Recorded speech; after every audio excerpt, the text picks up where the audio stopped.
Sveiki, mano vardas Vaida Arlauskaitė ir pastaruosius 5 mėnesius dirbau kartu su Susisiekimo ministerijos darnaus judumo ir inovacijų komanda, statant pamatus vieningos viešojo transporto kelionių planavimo ir bilietų sistemos modelio kūrime.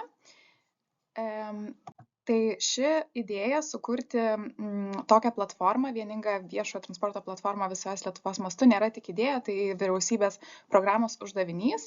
Siekiama sukurti tokią integruotą platformą, kuri tikėtina, kad galėtų padidinti gyventojų naudojimas viešuoju transportu. Ir už šios platformos sukūrimą, šios priemonės įgyvendintojų yra paskirtas Susisiekimo ministerija.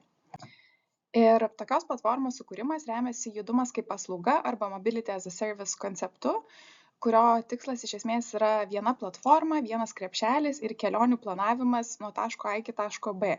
Tai mes galime planuoti, užsakyti ir apmokėti įvairių rūšių transporto paslaugas per vieną programėlę.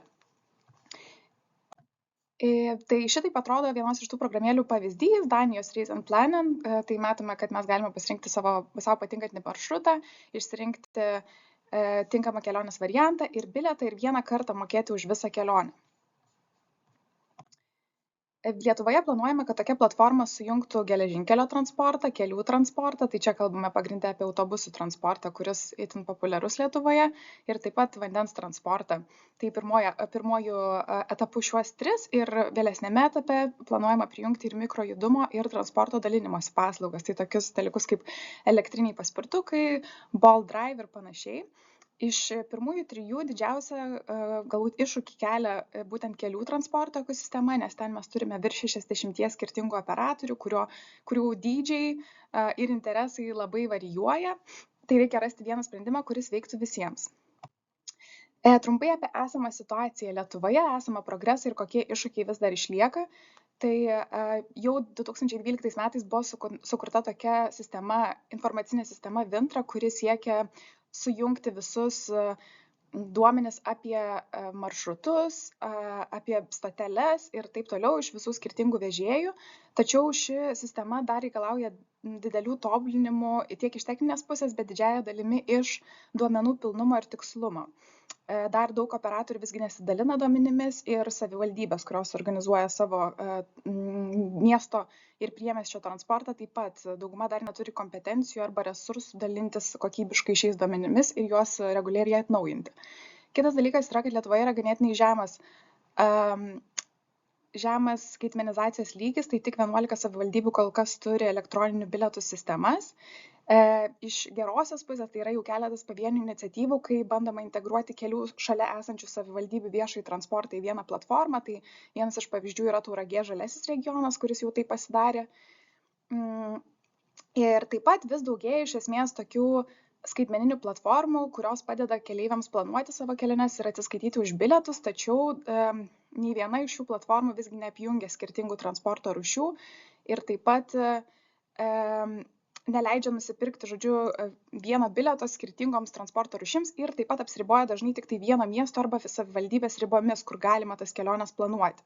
Tai čia išvardintos kelios iš didžiausių kelionių planavimo ir bilietų pirkimo platformų jau egzistuojančių Lietuvoje ir galimai vieną iš jų galima būtų išnaudoti ir toliau plėsti ir tobulinti, įgyvendinant šitą vieningos platformos projektą. Ir taip pat, aišku, norėčiau aptarti, tai koksgi tas modelis, prie kurio priėjome projekto pabaigoje. Tai čia išvardinti yra esminės sritis ir kokių veiksmų reikia tose sritise, kad tas MAS arba vieningos platformos sukūrimas būtų sėkmingas ir ilgalaikis. Tai visų pirma, reikalingi teisėkūros pokyčiai, kurie padėtų tvirtą pagrindą būtent tai duomenų platformai, kuri ir įgalintų mūsų platformos veikimą. Tai teisėkūros pokyčiai tai yra visų pirma įtraukti į teisinę bazę vieningo bilieto sąvoką, užtikrinti, kad operatoriai ir savivaldybės dalintųsi savo duomenimis ir jungtųsi prie vieningos platformos bei numatyti sankcijas už šių sąlygų nesilaikymą. Toliau, kai mes turėsime tą teisinę bazę, kuris leis sukurti tvirtą tikslų duomenų pagrindą, galima kalbėti jau apie platformos kūrimą, tai čia svarstomos 2 opcijos, arba kurti visiškai naują produktą, arba, kaip minėjau, plėsti ir tobulinti vieną iš jų esamų platformų. Taip pat reikalinga kompetentinga institucija, kuriai Susisiekimo ministerija paskirtų, įpareigotų tam tikras atsakomybes, tai rūpintis tiek ir mūsų informacinė sistema Vintra, bet ir pačios platformos nuolatiniu valdymu ir palaikymu bei tolimesnė plėtra. Tai trumpai tiek. Labai kviečiu daugiau apie mano projektą pasiskaityti dokumentuose, tokiuose kaip esamos situacijos analizė, užsienio praktikų apžvalga bei kitose. Ačiū už dėmesį.